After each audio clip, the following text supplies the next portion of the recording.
और इस वक्त की बड़ी और अहम खबर, यूक्रेन ने रूस पर अब तक का सबसे बड़ा ड्रोन हमला कर दिया है। रूस पर अब तक के इतिहास का सबसे भीषण हमला हुआ है। शॉकिंग एस्केलेशन रशिया यूक्रेन के वॉर के बीच में। सबसे बड़ी खबर यह है कि यूक्रेन वालों ने कांड कर दिया है, और कांड भी कोई छोटा मोटा नहीं, बल्कि ऐसा कांड जो कि इतिहास में अमर हो गया।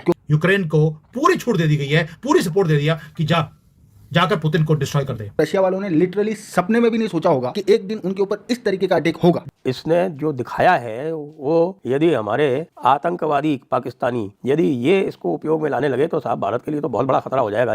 $2 बिलियन से ज्यादा का नुकसान एक दिन में हुआ है, और अब पुतिन करेंगे क्या? यूक्रेन वालों ने यूक्रेन से 6000 किलोमीटर दूर जाके रशिया के जो मिलिट्री बेसेस है वहां पे रशिया के जो बॉम्बर्स खड़े थे उन्हें जाके हिट किया, उन्हें जाके तबाह किया। और यूक्रेन ने भी एक ऐसा डेडली ड्रोन अटैक किया है जो ज़ेलेंस्की ने बोला है कि हिस्ट्री की किताबों में लिखा जाएगा कि किस तरह से रशिया के एयर बेसिस को डिस्ट्रॉय किया गया। 40 से ज्यादा फाइटर जेट्स को, बॉम्बर्स को डिस्ट्रॉय किया है, और कई प्लेन तो ऐसे थे कि जो बहुत ही ज्यादा रेयर हैं पूरे दुनिया में, उसको डिस्ट्रॉय कर दिया गया। यूक्रेन वालों ने ये जो हमला किया है ये एक लाजवाब हमला है, अनप्रेसिडेंटेड स्ट्राइक, और इस ऑपरेशन का नाम रखा ऑपरेशन वेब। ये कोई ओवरनाइट ऑपरेशन नहीं हुआ है, 1.5 साल की तैयारी थी इन सुसाइड बॉम्ब्स को, ड्रोन्स को लॉन्च करने के लिए। किस तरह से उसको स्मगल किया गया और डीप डाउन रशिया के 4000 किलोमीटर डीप जाकर अटैक किया है। क्या यूक्रेन इस लेवल की जो मास्टर स्ट्रोक या टेक्स्ट बुक थ्योरी अटैक है अकेले कर सकता है?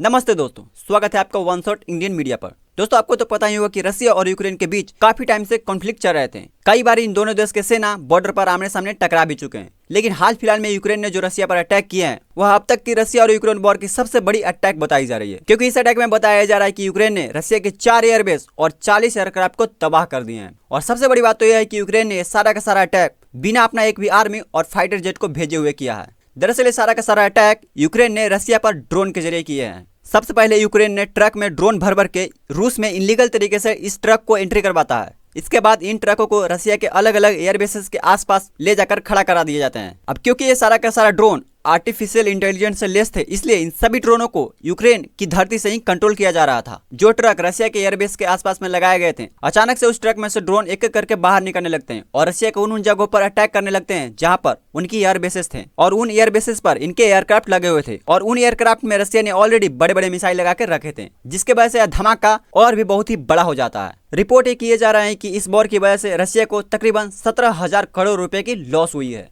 डोनाल्ड ट्रंप जो बोलते थे कि मैं युद्ध को एक दिन में रोक दूंगा, जैसे ही एक ट्रेड डील साइन करता है वो मिनरल्स की यूक्रेन के अंदर जाकर, यूक्रेन को पूरी छूट दे दी गई है, पूरी सपोर्ट दे दिया कि जाकर पुतिन को डिस्ट्रॉय कर दे। $2 बिलियन से ज्यादा का नुकसान एक दिन में हुआ है, और अब पुतिन करेंगे क्या? कल शाम को यूक्रेन वालों ने रशिया के अगेंस्ट में, रशिया के ऊपर एक ऐसा अटैक लॉन्च किया जो अकल्पनीय था। मतलब रशिया वालों ने लिटरली सपने में भी नहीं सोचा होगा कि एक दिन उनके ऊपर इस तरीके का अटैक होगा, जिसमें उनके लगभग 5 एयरबेस और 40 से ज्यादा एयरक्राफ्ट तबाह हो जाएंगे। इतना ही नहीं, यूक्रेन वालों ने रशिया के ऊपर ये जो हमला किया है जिसमें 40 से ज्यादा एयरक्राफ्ट तबाह हुए हैं। इन एयरक्राफ्ट में रशिया के T-95 और T-20 जैसे जो बॉम्बर्स हैं, मतलब ये जो T-95 और T-22 जो बॉम्बर्स हैं रशिया के, ये वो बॉम्बर्स हैं जो कि दुनिया में किसी भी लोकेशन पे जाके न्यूक्लियर बम फेंक सकते हैं। ये रशियन आर्मी की कोर असेट है, उसको जाके यूक्रेन वालों ने हिट किया है। और ये जो फुटेज आप लोगों को दिख रही है ये यूक्रेन के ड्रोन ने ही रिकॉर्ड करी है, और ये सचमुच में बहुत बड़ी बात है, क्योंकि ये जो हमला यूक्रेन वालों ने रशिया के ऊपर किया है, ये हमला रशिया के सिर्फ उन एयर बेसेस पे नहीं हुआ जो कि यूक्रेन के पास में हैं, बल्कि इनमें से 3 एयर बेसेस वो हैं जो कि यूक्रेन से लगभग 2000 से 4000, यहाँ तक के 6000 किलोमीटर दूर है। मतलब यूक्रेन वालों ने यूक्रेन से 6000 किलोमीटर दूर जाके जो रशिया में इन्होंने किया है, ऐसे लगता है कि थ्रिलर मूवी की एक स्क्रिप्ट लिखी जा रही है। 1.5 साल की प्लानिंग, ट्रक्स को किस तरह से स्मगल किया गया रशिया के अंदर, और वहां पर कई जगह पर तो इन जो ट्रक्स को पार्क किया गया और किसी के नोटिस भी उसको किया नहीं है, और कहां पर जाकर 4000 किलोमीटर अंदर जाकर रशिया के वहां पर जो रशिया के S-400 थे, जो सिक्योरिटी लैब्स हैं, इवन की जो इंटेलिजेंस का लैब्स है, क्या बताता है आपको कि क्या वहां पे करप्शन थी, या जो प्लानिंग है इतनी पुख्ता थी नेटो के साथ मिलकर, अमेरिका के साथ मिलकर, कि सबको चकमा देंगे। किसी भी देश में कुछ लाख ऐसे लोग आपको मिल जाएंगे, करोड़ों की पॉपुलेशन में 1 लाख भी आपको ऐसे मिल गए हो, तो आप इस तरह के ऑपरेशंस कंडक्ट कर सकते हैं। तो B it Russia, B it India, it is possible. आप देख रहे हैं कि भारत में इस समय आप इंटरनल क्लीनिंग कर रहे हैं, क्यों?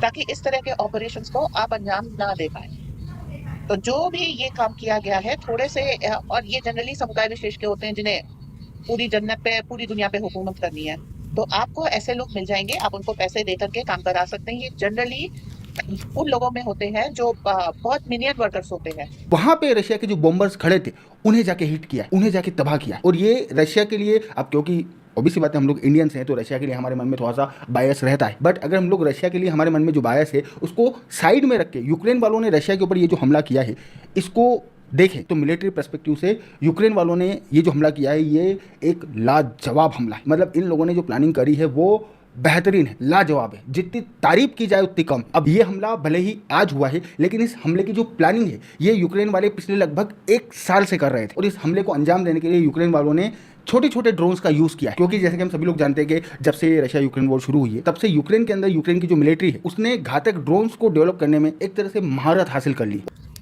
मंजरी जी, बाकी जो तरीका था भी, जो एयर बेसिस हैं 4 एयर बेसिस बड़े वाले, उसके पास ट्रक पहुंचते हैं, वो ऊपर से उसकी छत खुलती है, अंदर से ड्रोन उड़ता है और जाकर पूरे एरिया को स्कैन करता है और टारगेटेड जो चीजें हैं उसको डिस्ट्रॉय करता है। आप देखिए धुआं धुआं हो गया। और ये वो चीजें हैं कम्युनिस्ट कंट्री के अंदर कभी भी कंट्री के खिलाफ कोई काम किया हो वो छुपाई जाती हैं, लेकिन यहां पर डैमेज इतना ज्यादा था कि छुपा सकते नहीं थे, इतना डीप डाउन। और आपको नहीं लगता कि जेलेंस्की ने या डैंडो ने या ट्रंप ने सबने मिलकर पुतिन की इमेज को खराब करने की कोशिश करी, सीरियस डैमेज दिया है। और कम्युनिस्ट कंट्री के अंदर image is the most important thing.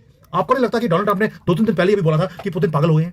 Ukraine वाले जो आंकड़ा दे रहे हैं उस आंकड़े के हिसाब से इन लोगों ने रशिया के ऊपर ये जो हमला किया है इस हमले में रशिया को लगभग $7 बिलियन का नुकसान उठाना पड़ा है। और इस हमले को अंजाम देने के लिए यूक्रेन वालों ने यूक्रेन की जो सिक्योरिटी सर्विस है, बोले तो SBU, उसका यूज किया है। ऑब्वियसली बात है ये सिक्योरिटी सर्विस वालों ने ही प्लानिंग करके इन ड्रोन्स को रशिया में शिप किया होगा ताकि इन ड्रोन्स की मदद से रशिया के अगेंस्ट में उस हमले को अंजाम दिया जा सके जिसकी किसी ने कल्पना भी नहीं करी। तो क्या रशिया का ये ड्रोन जेलेंस्की को जाके नहीं खत्म कर सकता? खाली जेलेंस्की के ड्रोन रशिया आ सकते हैं? जो भी है मियां की जूती मियां के सर पे आएगी। जो गलती जेलेंस्की ने कर ली है ना, the cloud has shot himself in his own foot. अब मेरे ख्याल से वो कहते हैं जो जेलेंस्की का जो हमने वर्किंग स्टाइल देखा है ना, अभी तक वर्किंग स्टाइल बड़ा क्लियर है। उनकी दुखती रग है वो क्रीमिया है। जो अगर आप पूरा देखें अभी तक वो क्रीमिया हो, बाकी के एरियाज, उनको लगता है कि बाकी के एरिया तो हम फिर भी कॉम्प्रोमाइज कर लेंगे, रशिया को हम सी का पोर्ट इधर इस एरिया का वो नहीं देना चाहते हैं। रेड सी हो, कैस्पियन सी हो, they do not want that to happen. मुझे ऐसा लगता है कि मेरी अपनी प्रोडिक्शन है ये, I do not know what is going to happen, कि जो एक ब्रिज है जो रशिया को क्रीमिया के साथ जोड़ता है जिसको कर्च ब्रिज बोला जाता है, जेलेंस्की वहां पर अब अटैक करने वाला है। क्योंकि अगर जेलेंस्की ने इतना बड़ा पंगा लिया है उसे भी मालूम है कि पुतिन अब छोड़ने वाले नहीं है। Why not increase the temperature of the war. और उन्होंने वार्न भी कर दिया कि अगर रशिया ने बॉम्बिंग यूक्रेन के ऊपर बंद नहीं करी तो और ऐसे ऑपरेशंस किए जाएंगे, तैयारी हमारी पूरी है। और अब वो ब्रिज, उसके ऊपर पहले भी अटैक हुआ है, अब दोबारा से किया जाएगा। आपको नहीं लगता कि जेलेंस्की भी टेम्परेचर को इंक्रीज करेंगे? क्या वो बेवकूफ है, उसको पता नहीं है कि पुतिन छोड़ने वाला नहीं है? वो वाकई बेवकूफ है, उसको नहीं पता कि अब उसने अपनी गर्दन काट के तश्तरी पे सजा के पुतिन के चरणों में अर्पित कर दी है। अब वो बहुत बुरी तरीके से मारा जाएगा। वो वाकई गधा, उसे नहीं पता अभी तक। जो रशिया की माइट है ओशियानिक उसने टेस्ट करके दुनिया को बता दिया, तो क्यों नहीं हुए एक भी ओशियानिक की पे डाली?